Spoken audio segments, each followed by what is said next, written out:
بسم اللہ الرحمن الرحیم۔ السلام علیکم مائی ڈیئر اسٹوڈنٹس، میں آپ کا اسلامیات ٹیچر محمد عامر محمود آپ کو خوش آمدید کہتا ہوں۔ آج ہم آفاق کے پلیٹ فارم سے آفاق سن سیریز کی اسلامیات گریڈ 3 کا سبق نمبر 12 پڑھیں گے۔ آج کے سبق میں ہم باب 2 میں سے سبق قبلہ و مسجد پڑھیں گے۔ آپ نے یہ ویڈیو لیسن مکمل توجہ کے ساتھ غور سے سننا ہے، دیکھنا ہے، سمجھنا ہے، تاکہ جب آپ اس کو کمپلیٹ کر لیں تو آپ اس قابل ہو جائیں کہ قبلے کا تعارف مع قبلہ اول اور اس کی اہمیت جان سکیں، قبلہ کے ادب و احترام کو اپنی زندگیوں میں شامل کر سکیں، مسجد کا تعارف اور اس کی اہمیت جان سکیں، مسجد کے ادب و احترام کو اپنی زندگیوں میں شامل کر سکیں۔ مائی ڈیئر اسٹوڈنٹس، یہ آپ کے سامنے جو تصویر ہے، یہ کون سی عمارت ہے؟ یہ کس کا گھر ہے؟ شاباش! مسلمان یہاں کب اور کیوں جاتے ہیں؟ شاباش، ویل ڈن۔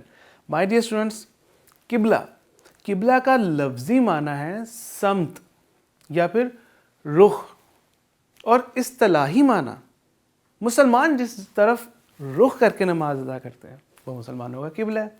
مسلمان جس جگہ رخ کر کے، جس جگہ سمت کر کے نماز ادا کرتے ہیں وہ قبلہ کہلاتا ہے۔ مسلمانوں کا قبلہ خانہ کعبہ ہے۔ اسی طرح اللہ تعالیٰ نے قرآن مجید میں ارشاد فرمایا، بے شک سب میں پہلا گھر جو لوگوں کی عبادت کو مقرر ہوا وہ ہے جو مکہ میں ہے، برکت والا اور سارے جہان کا رہنما۔ مائی ڈیئر اسٹوڈنٹس، دنیا میں مسلمان جہاں جہاں آباد ہیں، جہاں جہاں وہ رہتے ہیں، ان تمام مسلمانوں کا جو قبلہ ہے وہ خانہ کعبہ ہے۔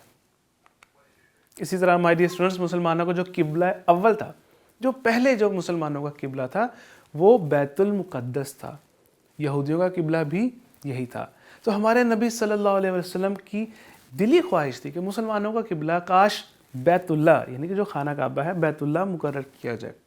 خانہ کعبہ کے قبلہ بنانے کی ایک ضرورت یہ بھی تھی کہ اسلام ایک مکمل اور جامع نظام حیات ہے اور اس کے جو اپنے اصول و قوانین ہیں۔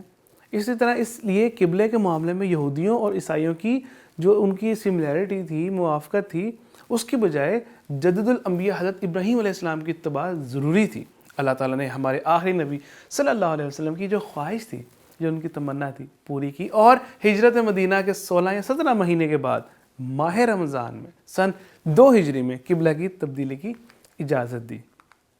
مائی ڈیئر اسٹوڈنٹس، اللہ تعالیٰ نے ہمارے آخری نبی صلی اللہ علیہ وسلم کی تمنا پوری کی، اور قرآن مجید میں اس واقعے کو اس طریقے سے درج کیا گیا کہ اللہ تعالیٰ نے فرمایا، ترجمہ، تو ہم آپ کو اس قبلہ کی طرف ضرور پھیر دیں گے جسے آپ پسند کرتے ہیں۔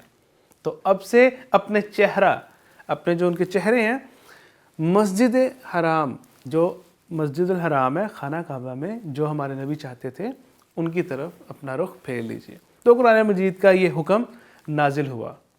مائی ڈیئر اسٹوڈنٹس، یہ جو واقعہ ہوا یہ بڑا انٹرسٹنگ واقعہ کہ ہمارے نبی صلی اللہ علیہ وسلم ایک صحابیہ ام البشیر بنت برا رضی اللہ تعالیٰ عنہ کے ہاں دعوت پر گئے ہوئے تھے۔ ظہر یا عصر کا وقت ہوا تو آپ صلی اللہ علیہ وسلم نے محلے کی مسجد میں نماز پڑھائی۔ ابھی 2 رکعتیں ہوئی تھیں کہ تیسری رکعت میں یہ وحی نازل ہوگی۔ یہ جو قرآن مجید کی آیت ابھی میں نے آپ کو پڑھ کے سنائی تھی نا، یہ جو ترجمہ تھا جس میں قبلے کی تبدیلی کا حکم تھا، تو اس وقت 2 رکعات ابھی ہوئی تھیں تو یہ حکم نازل ہو گیا، یہ وحی نازل ہوئی۔ تو اسی وقت ہمارے نبی صلی اللہ علیہ وسلم نے حالت نماز ہی میں اپنا رخ انور، انہوں نے اپنا جو جس طرف نماز پڑھ رہے تھے، پہلے بیت المقدس کی طرف تھا تو بعد میں انہوں نے کیا کیا، بیت اللہ کی طرف رخ موڑ لیا۔ تو ہمارے نبی صلی اللہ علیہ وسلم کی اقتداء میں ان کے پیچھے جو نمازی تھے، جو ان کے ساتھی تھے، جو صحابہ کرام رضی اللہ تعالیٰ عنہ، انہوں نے بھی ایسا ہی کیا۔ نماز کے بعد قبلہ کی تبدیلی کی یہ جو حکم تھا، یہ عام اس کی منادی کر دی گئی کہ یہ حکم اب سے جس نے بھی نماز پڑھنی ہے، چاہے وہ گھر میں پڑھ رہا ہے یا مسجد میں، تمام اپنا قبلہ بیت اللہ کی طرف ان کا رخ ہوگا۔ جس مسجد میں تحویل قبلہ کا یہ حکم آیا، اس مسجد کو مسجد قبلتین بھی کہتے ہیں۔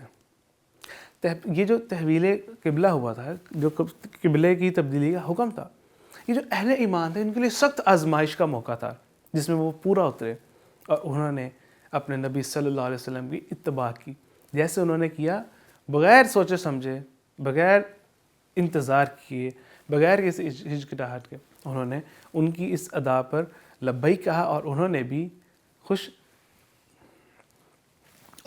خوشی خوشی اپنا رخ تبدیل کر لیا۔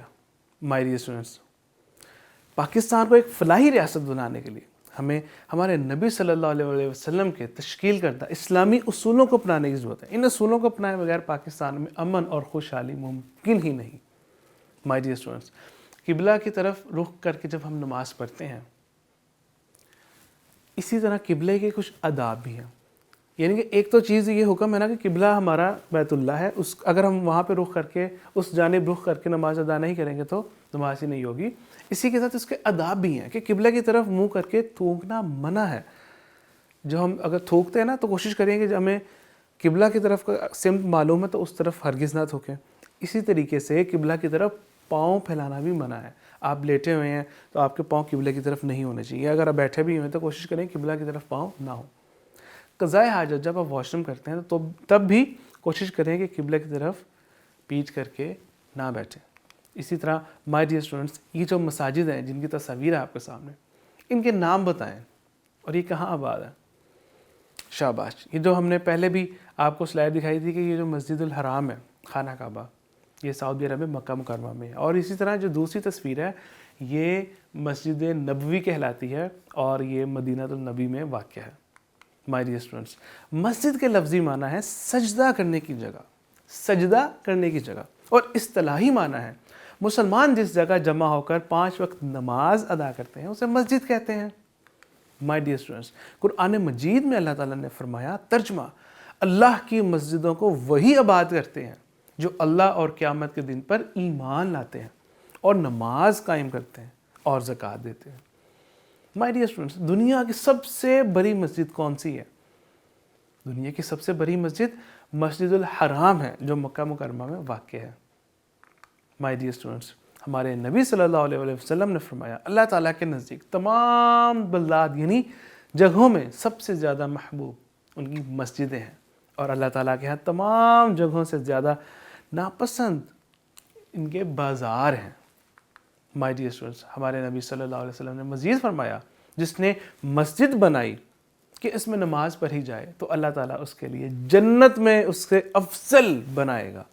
سبحان اللہ۔ مائی ڈیئر اسٹوڈنٹس، مسجد کی اسلام میں بہت بڑی اہمیت ہے۔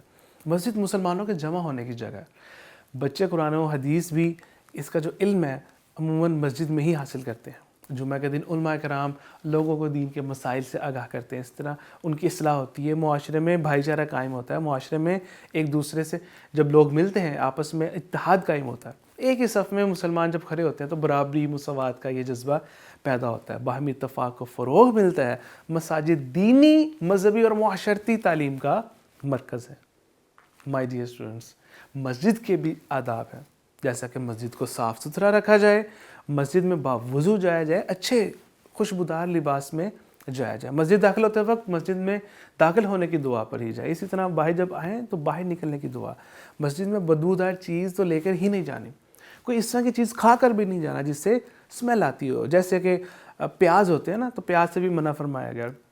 اسی طرح مسجد میں غیر ضروری گفتگو نہیں کرنی۔ مائی ڈیئر اسٹوڈنٹس، اکثر ہوتا ہے بچے مسجد میں بیٹھ کر باتیں کر رہے ہوتے ہیں، تو باتیں تو آپ نے کرنی ہے، آپ کوشش کریں کہ پھر اپنے گھر میں یا اپنے دوستوں کے ساتھ جب آپ گلی میں ہوں، مسجد میں جا رہے ہو، اس ٹائم کر لیں۔ ہاں، مسجد میں انٹر ہو جائیں نماز کے لیے، جب آپ دعا پڑھیں، ایک تو انٹر ہوتے ساتھ مسجد میں داخل ہونے کی دعا پڑھیں اور اپنا مائنڈ سیٹ کر لیں کہ اب دنیاوی کوئی بات نہیں کرنی، وہاں جائیں، وضو کریں اچھی طرح، اس کے بعد اگر آپ دیکھتے ہیں کہ نماز میں ٹائم ہے تو 2 رکعت نفل پڑھ لیں، یا نماز کی جو سنتیں ہیں اس نماز میں تو وہ آپ لازمی پڑھیں، اس کے بعد اپنے فرض پڑھیں اور دعا کریں، ذکر کریں، قرآن مجید پڑھیں اور واپس آ جائیں۔ تو مسجد میں کوئی گفتگو، کوئی لڑائی جھگڑا، اس طرح کچھ بھی نہیں ہونا چاہیے۔ اسی طرح جب کوئی نماز پڑھ رہا ہے اس کے آگے سے ہرگز نہیں گزرنا۔ تو یہ جو آداب ہیں ان کو آپ نے لازمی اپنی زندگی میں اپنانا ہے۔ آج کے سبق کے اہم نکات، قبلہ و مسجد اسلامی شعائر ہیں، یعنی کہ اسلامی جو ایک اسلام کی نشانی ہے ان میں سے ہیں، ان کا ادب و احترام ہر مسلمان پر فرض ہے۔ مسلمانوں کا جو پہلا قبلہ تھا وہ بیت المقدس تھا، اور اب مسلمانوں کا قبلہ کون سا ہے؟ شاباش، اب مسلمانوں کا قبلہ بیت اللہ ہے۔ مسلمان جس جگہ کھڑے ہو کر نماز پڑھتے ہیں اس جگہ کو مسجد کہتے ہیں. اور اسی طریقے سے ہم نے آج کے سبق میں جو آداب سیکھے قبلہ کے اور مسجد کے، ان کا خاص خیال رکھنا آپ کی ذمہ داری، آپ نے ان کو اپنی ریئل لائف میں امپلیمنٹ کرنا ہے، اس کو اپلائی کرنا ہے. آج کے سبق کے اعادہ کے لیے آپ کے لیے یہ فل ان دا بلینکس ہے جن کو آپ نے پر کرنا ہے، اور درست جواب پر آپ کو شاباش. اور اگر کوئی جواب آپ کو نہیں آتا یا غلط ہے تو کوئی مسئلہ نہیں، آپ اپنی اصلاح کیجیے. آپ نے کوشش کرنی ہے کہ جب آپ کے سامنے فل ان دا بلینکس آتی ہے تو آپ اس کو ویڈیو کو سٹاپ کریں اور اس کا جواب ڈھونڈیں کہ اس کا جواب کیا ہے، اور اس کے بعد دیکھیں کہ کیا آپ کا جواب سیم ہے. اسی طریقے سے کالم آپ نے یہ ملانے ہیں، اور اس کے بعد آپ نے دیکھنے ہیں کہ آپ نے اسی طریقے سے کالم ملائے ہیں. مزید اعادہ کے لیے آپ کے لیے چند سوالات ہیں تاکہ آج کے سبق میں آپ کی مزید پختگی ہو، اور آپ نے یہ جو آج آداب سیکھے ہیں ان کو اپنی عملی زندگی کا حصہ لازمی بنانا ہے. جزاک اللہ خیر.